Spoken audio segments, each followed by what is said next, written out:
कहानी नीरू की है। पंजाब की नीरू की शादी दिल्ली के राहुल से होती है। दिल्ली कितना बड़ा शहर है ना, लेकिन आप लोगों का घर तो बहुत छोटा है। हमारे पंजाब में तो ये बड़े बड़े घर होते हैं कि मजा ही आ जाता है। कोई बात नहीं नीरू, मैं भी तुम्हारे लिए बहुत बड़ा मकान बनाऊंगा बहुत जल्दी। नीरू के पिता जहाँ पंजाब के जाने माने व्यापारी थे, वहीं उसका पति राहुल दिल्ली में एक सिंपल नौकरी करता था। माँ, यहाँ तो घी मक्खन इतना महंगा है कि क्या बताऊँ। मैं तो तरस ही जाती हूँ घी खाने के लिए। नीरू की माँ को ये सुनकर बहुत दुख होता है। मेरी बेटी को घी नसीब नहीं हो रहा है और ये बहू यहाँ बैठकर घी में शक्कर डाल रही है। देख वनिता, मैं साफ कह रही हूँ, इस घर में जितना घी आएगा उतना ही मेरी बेटी के घर दिल्ली भी जाएगा। अरे ये क्या बात होती माँ जी, बेटी का उतना ही करो जो अच्छा लगे। अब क्या मायके से घी और मक्खन तक की सप्लाई करोगी आप? हाँ, मेरी बेटी किसी चीज को तरसे मुझसे बर्दाश्त नहीं होता। अब क्या था, नीरू के मायके में 2 किलो घी आता तो 2 किलो दिल्ली जाता नीरू के पास। एक दिन, माँ बड़ी गर्मी पड़ती है दिल्ली में। इस घर में तो एक ही एसी है और वो भी ड्राइंग रूम में। सारा परिवार एक ही कमरे में सोता है। अब बेटा, वो तो हर घर की कहानी है, यहाँ भी एक ही एसी है। अरे बिल इतना आता है कि क्या बोलूं। तभी वहाँ राकेश आ जाता है। माँ, थोड़ी देर में यहाँ कुछ प्लम्बर आएंगे मेरे कमरे में एसी लगाने, जरा ध्यान से लगवा देना ना माँ। ओए, ऐसे कैसे तेरे कमरे में एसी लगेगा? हाँ राकेश, एक बार बात तो कर लेता। अरे पापा, वो वनिता को गर्मी में नींद नहीं आती। ड्राइंग रूम में सबके साथ सोने में वो अनकंफर्टेबल है, इसलिए। अरे पूरे परिवार के साथ वहाँ तेरी बहन नीरू भी तो सोती है, वो नहीं हो रही क्या अनकंफर्टेबल? समझ रहा है ना? अगर एसी लगेगा तो एक दिल्ली में तेरी बहन के कमरे में भी लगेगा, तभी तू लगा सकेगा। राकेश वनिता को सारी बात बताता है। वनिता करती भी क्या, मन मार कर बैठ जाती है। माँ, ये लोग ठीक नहीं है, क्या करूँ मैं? अरे बेटी, यहाँ आ जा, तू यहाँ आकर रह ले। अरे छोड़ दे ऐसे पति को। कैसे छोड़ दूँ माँ? समाज क्या कहेगा, लोग क्या कहेंगे? वैसे भी मेरा एक बेटा है मयंक। अरे हटा बेटा, तेरी उम्र ही क्या है, इतनी परेशान रहेगी तो काम कैसे चलेगा। खैर, बात आई गई हो जाती है। माँ को लगता है कि नीरू ठीक है, तो वहीं नीरू के मन में एक ही लाइन चल रही होती है, यहाँ आजा। माँ ने तो बोल ही दिया है कि यहाँ आजा। बस मयंक थोड़ा सा बड़ा हो जाए, इन गरीबों को छोड़कर मैं वापस माँ के पास ही चली जाऊंगी। वो इसी सोच में बाजार में चल रही थी कि मैम, आपका दुपट्टा जमीन को छू रहा है। नीरू जैसे ही उस लड़के की तरफ देखती है, देखती ही रह जाती है।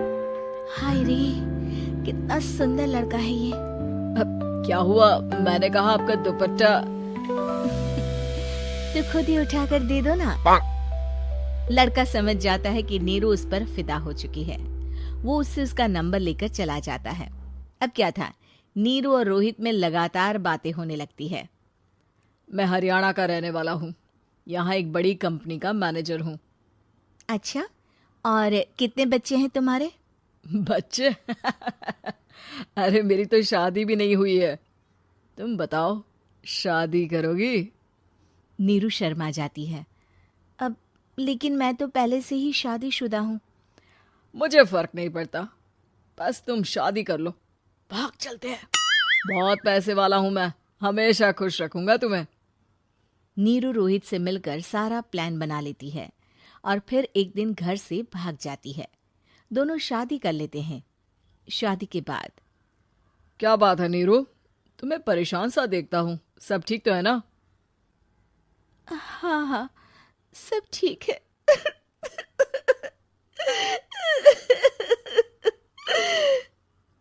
ये कहते कहते ही वो रोने लगती है। अरे क्या हो गया, रो क्यों रही हो? मैंने तुमसे एक बात छुपाई है। और वही बात अब मुझे परेशान कर रही है। रोहित, मेरा एक बेटा भी है, उसका नाम मयंक है। क्या बात कर रही हो? ये तुमने मुझे पहले क्यों नहीं बताया? देखो नीरू, मेरी माँ को मैंने ये नहीं बताया है कि तुम शादीशुदा हो। बच्चा मैं मैनेज नहीं कर पाऊंगा। नीरू को समझ में नहीं आता कि वो क्या करे। तुम उस बच्चे को अपनी माँ को क्यों नहीं दे देती? नीरू चुपके से माँ को फोन करती है। माँ, क्या मयंक को तुम रख सकती हो?